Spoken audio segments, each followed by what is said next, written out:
Welcome again guys. आज की video में यार हम पढ़ने जा रहे हैं JSX के बारे में और ये वीडियो बहुत ज़्यादा इंपॉर्टेंट होने वाली है क्योंकि इस वीडियो में अगर आपके कॉन्सेप्ट्स क्लियर हो गए तो आने वाली सारी वीडियोस आपके लिए बहुत ज़्यादा आसान हो जाएंगी। सो गाइज मेक श्योर कि आप आज की वीडियो के बहुत अच्छे से समझें और इसको खुद से प्रैक्टिस करें।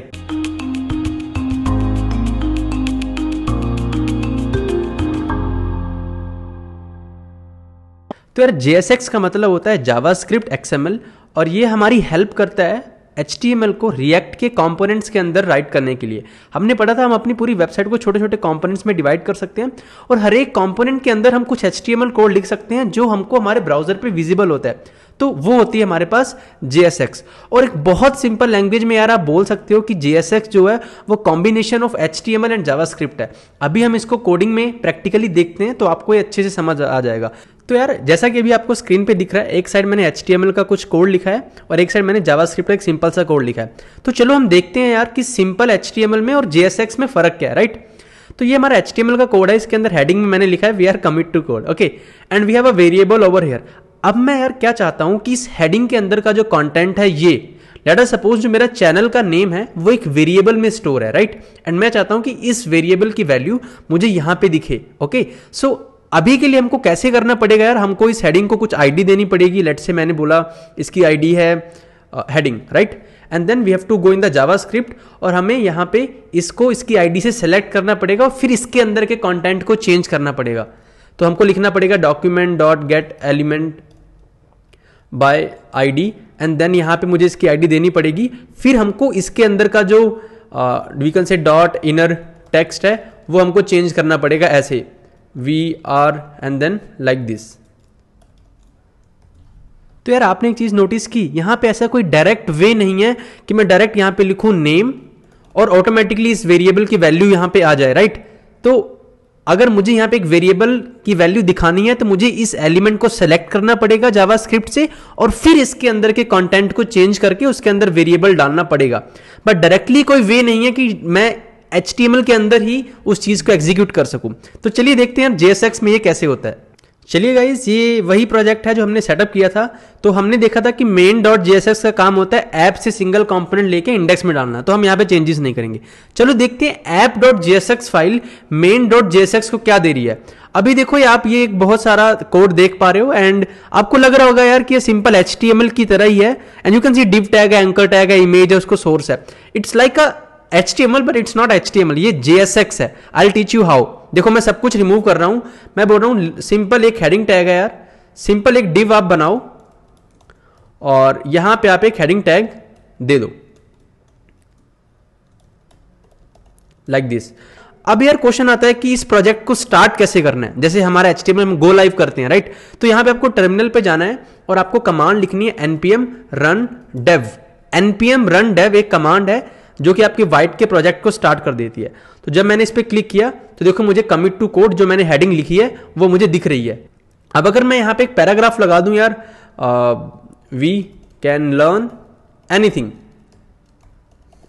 तो अगर मैं इसको सेव करूं तो देखो यहां पे चेंजेस हो रहे हैं, राइट। हम यहां पे इमेज भी कर सकते हैं बिल्कुल HTML की तरह यार। देखो मैंने अब इमेज लगा दिया, उसको मैं कुछ सोर्स दूंगा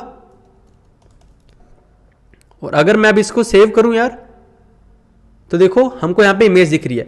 गाइस अभी के लिए आप बिल्कुल भी कंफ्यूज मत हो कि हम जो यहां पे लिख रहे हैं वो हमको आउटपुट में कैसे आ रहा है। ये सब हम पढ़ेंगे आने वाली क्लासेस में। अभी के लिए आप सिर्फ इतना फोकस करो कि ये जो चीज लिखी है ये क्या है। बाकी चीज हम सीखेंगे आने वाली क्लासेस में। आप सिर्फ इतना फोकस करो कि ये जो चीज लिखी है हमें आज इसको समझना है, ये JSX है, राइट। मेरे पास एक वेरिएबल है जिसमें नेम है, let's say commit to code.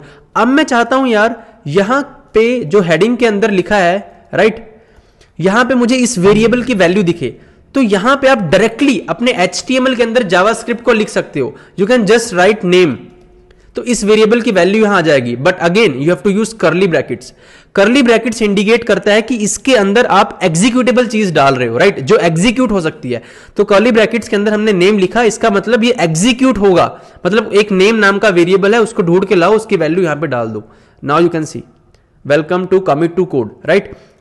We can learn anything. अगर मैं इसके बाद कर्ली ब्रैकेट्स में लिख दूं 7 + 10, so it is again in the curly bracket, it is executable code. तो वो इसको एग्जीक्यूट करेगा, so 17 will be there, you can see 17 हमारे पास यहां पे दिख रहा है। तो मतलब हम अपने, आप सिंपल लैंग्वेज में ये बोल सकते हो यार कि आप डायरेक्ट HTML के अंदर जावास्क्रिप्ट लिख पा रहे हो, कि उस चीज को डायरेक्टली आप यहां पे, अगर मैं बिना करली ब्रैकेट का यूज करके लिख दूं 7 + 10, सो ये चीज as a plain text treat होगी, देखो 7 + 10। बट अगर मैंने इसी को करली ब्रैकेट में लिख दिया तो अब ये एग्जीक्यूटेबल हो गया, राइट। तो इसमें थोड़े बहुत मॉडिफिकेशंस और होते हैं यार। सिंपल HTML में हम लिखते हैं style, right, equals to colour black, but here we have to write it in such a way कि स्टाइल इक्वल्स टू, आपको डबल कर्ली ब्रैकेट्स को ओपन करना है और अब आप इसको स्टाइल दे सकते हो। और एक चीज और है यार, इसमें जो सारी स्टाइलिंग्स की, जो CSS की जो प्रॉपर्टीज के नेम है वो हमको कैमल केस में लिखने होते हैं। फॉर एग्जाम्पल अगर मैं लिखूं फॉन्ट साइज, तो हमको ऐसे नहीं लिखना, जितने भी हाइफन है उनकी जगह हाइफन हटके अगला लेटर कैपिटल हो जाएगा बस। देखो फॉन्ट साइज लेट से मैंने बोल दिया 30 पिक्सल, राइट। अगर आपको बैकग्राउंड कलर चेंज करना है तो अगेन बैकग्राउंड हाइफन कलर, ये CSS में ऐसे होता है, आपको हाइफन हटा के C को कैपिटल कर देना है, बस सारी प्रॉपर्टीज ऐसे हैं इसमें। लेट से मैंने बोला रेड, तो देखो ये बदल गया, right. So in this way you have to apply CSS। तो चलिए मैं आपको एक बहुत मजेदार चीज दिखाता हूं यार। मैंने लेट अस सपोज यहां पे एक वेरिएबल बना लिया जिसमें मैंने सिंपल सा टेक्स्ट लिख दिया हेलो, और मैंने इस वेरिएबल की जो वैल्यू है उसको यहां पे रेंडर करा दिया, राइट। कर्ली ब्रैकेट्स में मैंने इसको लिखा, ये आप ध्यान रखना। अब मैंने इसको सेव किया तो देखो मुझे यहां पे आउटपुट में हेलो दिख रहा है, सी ओवर हियर, हमें यहां पे हेलो दिख रहा है आउटपुट में, राइट। अब मैं क्या करता हूं, ये जो हेडिंग है, देखो ये वेरिएबल है, वेरिएबल में तो हम कुछ भी स्टोर करा सकते हैं, तो क्या इस हेडिंग को हम उस वेरिएबल में स्टोर करा सकते हैं? तो देखो मैंने ये हेडिंग यहां से हटाई, ये यहां से हटाया और डायरेक्टली इसको यहां पे डाल दिया, राइट। तो अब ये जो वेरिएबल ए है यार, इसके अंदर मैंने एक हेडिंग डाल दिया, एक एलिमेंट इसके अंदर है, और वो वेरिएबल ए यहां पे रेंडर हो रहा है, तो देखो फिर भी हमें आउटपुट सेम मिलेगा। So this is the beauty of JSX कि जैसे ही उसने ए की वैल्यू को उठा के यहां पे रखा तो उसको एक हेडिंग टैग मिला। तो आप एलिमेंट्स को वेरिएबल्स के अंदर स्टोर करा के बाद में उनको दिखा सकती है, क्योंकि देखो जो भी इस वेरिएबल की वैल्यू होगी वो यहां पे दिखेगी, और इस वेरिएबल की वैल्यू एक हेडिंग टैग है जिसमें कुछ CSS लगी है, तो वो हमें यहां पे दिख रहा है। आई होप गाइस आपको समझ आया होगा यार कि JSX क्या है, और थोड़ा सा प्रैक्टिस करो, आप इसमें बहुत अच्छे हो जाओगे। बट हाँ, आने वाली क्लासेस में मैं मेक श्योर करता हूं कि मैं अपनी तरफ से पूरी कोशिश करूंगा कि आप इस पे बहुत अच्छा हैंड्स ऑन एक्सपीरियंस गेन कर सको। तो आज की वीडियो के लिए इतना ही, मिलते हैं अगली वीडियो में, गुड बाय।